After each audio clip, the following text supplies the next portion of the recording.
సరిగ్గా 5 నెలల కిందట కల్వకుర్తికి అమన్గల్ ఆ రోజు జైపాల్ యాదవ్ మీటింగ్ పెడితే వచ్చినాడు ఇట్లే లొల్లిపెట్టిరు మీరు. అయిపోయింది, గెలిచిపోయింది జైపాల్ అన్న అనుకున్నా, కానీ ఏదో మోసం జరిగింది. ఏం జరిగిందో ఎరకలేదు, కానీ నాకు తెలిసి ఏం జరిగిందంటే కాంగ్రెస్ పార్టీ అరిచేతిలో వైకుంఠం చూపెడితే మనోళ్ళు మోసపోయింది. 2 లక్షల రుణమాఫీ అంటే కొంతమంది మోసపోయినరు, బస్సు ఫ్రీ, బంగారం ఫ్రీ అంటే ఆడబిడ్డలు మోసపోయినరు, నెలకు 2500 ఇస్తా, ఎంబడే రుణమాఫీ చేస్తా, నేను నల్లమల బిడ్డను, మీ ఓన్ని పాలమూరు బిడ్డను అని డైలాగులు కొడితే మొత్తానికి మోసం జరిగింది. ఇప్పటికే బీజేపీ ఎంపీ అభ్యర్థులు ఖుల్లా చెప్తున్నారు, అబ్ కీ బార్ 400 పార్ అంటున్నారు. 400 పార్ అయ్యేది ఏందో ఎరికేనా మీకు? సీట్లు కాదు, 400 పార్ అయ్యేది పెట్రోల్ డీజిల్ రేట్లు.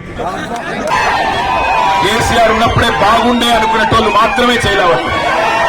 ఏం మాట లేదు, పక్కన 100% ఈ మాట. లేకపోతే మొన్న మోసం జరిగినట్టు జరుగుతుందా మళ్ళీ? ఈసారి జరగదా?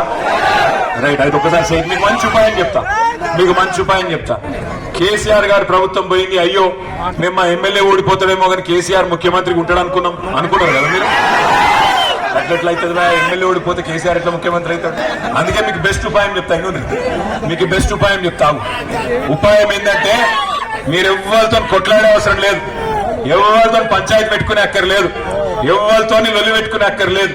మీరు చేయవలసిందల్లా ఒకటి, నాగర్ కర్నూలుతో పాటు మాకు ఒక 10-12 ఎంపీ సీట్లు గెలిపించేయండి. 6 నెలల్లో తిరిగి కేసీఆర్ మళ్ళీ తిరిగి రాష్ట్ర రాజకీయాన్ని శాసించే పరిస్థితి వస్తుంది. గుంపు మేస్త్రి ఇంటికి పోయే పరిస్థితి వస్తుంది. ఇది పక్క. మీరు ఎక్కువ తక్కువ ఆగం కాకుర్రి. కల్వకుర్తోళ్ళు అయ్యో కరెంటు లేకపోయా, కేసీఆర్ లేకపోయాని పరిశాన్ కాకుర్రి, అయ్యో రైతు బంధు వడకపోయాని ఆగం కాకుర్రి, అయ్యో 4000 పెన్షన్ ఏమైనా ఆగం కాకుర్రి. మీరు చేయవలసిందల్లా ఒకటే, 13 మే నాడు బయటికి రండి.